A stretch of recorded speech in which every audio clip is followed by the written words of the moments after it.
आज बिहार की बात में हम लोग बात करने वाले हैं फिर एक बार यूजीसी को लेकर, लेकिन इसमें वर्तमान में आपको बता दें कि तत्कालिक क्या रिजल्ट आए हैं। सुप्रीम कोर्ट ने वर्तमान में अभी इस पर रोक लगा दिया है। 2012 के जो नियम है उसी के अनुसार से अभी काम चलेगा जब तक सरकार इस पर कोई संशोधन करके नया कुछ भी नहीं लाती। खैर, मैं बात कर रहा था कि यूजीसी को लेकर के अभी तो देश में जो आग लगी है सबको मालूम है। कल एक बीजेपी के बड़े नेता जो बिहार के, उनसे मेरी बात फोन पर, मैंने उनसे पूछा कि आप लोग कुछ कर नहीं रहे, कुछ बोल नहीं रहे, आखिर क्या मजबूर। उन्होंने कहा फोन पे कुछ नहीं बताएंगे, आइए बैठते।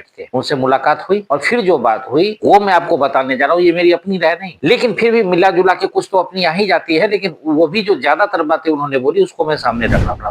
नमस्कार, मैं हूँ रविशंकर कुमार और बात कर रहा हूँ यूजीसी को लेकर के और बिहार की बात, खास करके आज बिहार में यूजीसी पे क्या चल रहा है। तो आप इसमें देखेंगे कि जिस प्रकार से उनसे बातचीत हुई, तो उनके पास जब मैं गया, सब लोग बैठे हुए थे, 2-3 लोग और थे, पत्रकार समुदाय के ही लोग। उन्होंने एक बड़ी इंटरेस्टिंग बात कही कि देखिए, आज ये जो रोना रोया जा रहा है सो मुगल और अंग्रेज से पहले किसका शासन था इस देश में। चाहे वो सम्राट अशोक हो, मौर्य वंश की वो बात किए, या नंद वंश की उन्होंने बात किया, राजा विक्रमादित्य की बात करते हैं, या समुद्रगुप्त की बात करते हैं, या उसके बाद आप चलिए जो बहुत सारे ऐसे उन्होंने गिनवाए, उन्होंने हिस्ट्री का उदाहरण दिया कि ये सब सारे नेता, ये मतलब ये सारे राजा तो मतलब सवर्ण थे ही नहीं और इनका शासन काल उतना दिन तक रहा। तो आखिर अंग्रेज या मुगलों ने क्या ऐसा देखा जो ये दलित हो गए, सब दिन राजपाट इनका रहा। तो उसमें एक बात खास करके समझ में आती है कि ज्यादातर जो शासक रहे वो ओबीसी के रहे, और अभी जो यूजीसी का जितना भी मामला हुआ है उसमें ज्यादातर जो केस फाइट जो भी हो रहे हैं या ज्यादा जो कंप्लेन हुए हैं ओबीसी के खिलाफ। लेकिन यहाँ सरकार की मंशा क्या थी? उनका कहना था कि ये देखिए, ये बेसिकली, अब अगर आप देखेंगे चुनाव के मद्देनजर भी इसको आप जोड़ सकते हैं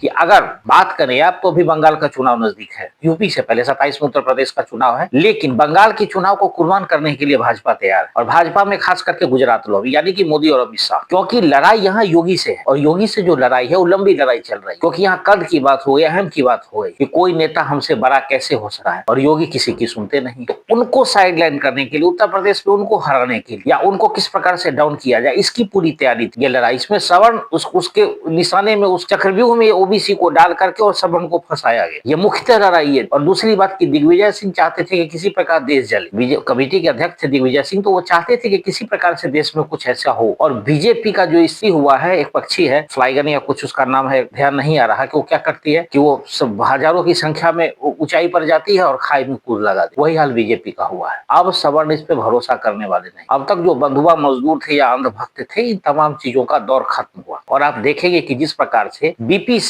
मंडल कमंडल की जो लड़ाई हुई थी, उसी का फायदा भाजपा लेकर के आगे बढ़ी। और बीपी सिंह जिस प्रकार से जनता दल का नाश हो गया था, या उस समय में जितने भी और भी दल थे, चाहे वो कांग्रेस पार्टी हो या बाकी लोग जो उसमें हाथ सेक रहे थे, आज भी चुप्पी है। राहुल गांधी की चुप्पी है, प्रियंका गांधी की चुप्पी है, इन लोगों की चुप्पी आज भी है, या ममता बनर्जी, कोई कुछ नहीं बोल रहे। इन चीजों को अगर आप देखेंगे तो जो लोग अभी हाथ सेक रहे हैं उनको भी खामियाजा उठाना पड़ेगा। और जिस प्रकार से बीपी सिंह के समय में एक अल्टरनेट भाजपा को चुना गया था और भाजपा को सहयोग किया गया था, अब यही कुछ होने वाला है, क्योंकि सवर्ण को समझ में आ गया है कि ये सरकार हमारी हितैषी नहीं। ये 10% का झुंझुना जो पकड़ा करके इनको बेवकूफ बनाया जा रहा था, सब सीधी सीधी बात समझ में आ गई कि आप आज ये लागू कर देते हैं यूजीसी वाली, कल के डेट में 90% आरक्षण की बात हो जाएगी, और समान तो समान है ही, बाकी वो तो सक्षम है ही, वो सबका शोषण करने ही वाले हैं, तो उनको किसी प्रकार की कोई दिक्कत तो है नहीं। और फिर उसके बाद प्राइवेट कंपनियों में, लेकिन मोदी के लिए इतना आसान नहीं है प्राइवेट कंपनियों में आरक्षण डाल देना, क्योंकि उनका अपना पैसा, किसी के सरकार के पिताजी की कमाई हुई पूंजी नहीं है जिसे वो चलाते हैं, वो उनका अपना पैसा है जिसे वो धंधा करते, वो बिजनेसमैन। तो फिर वहां लागू कर देंगे और मौज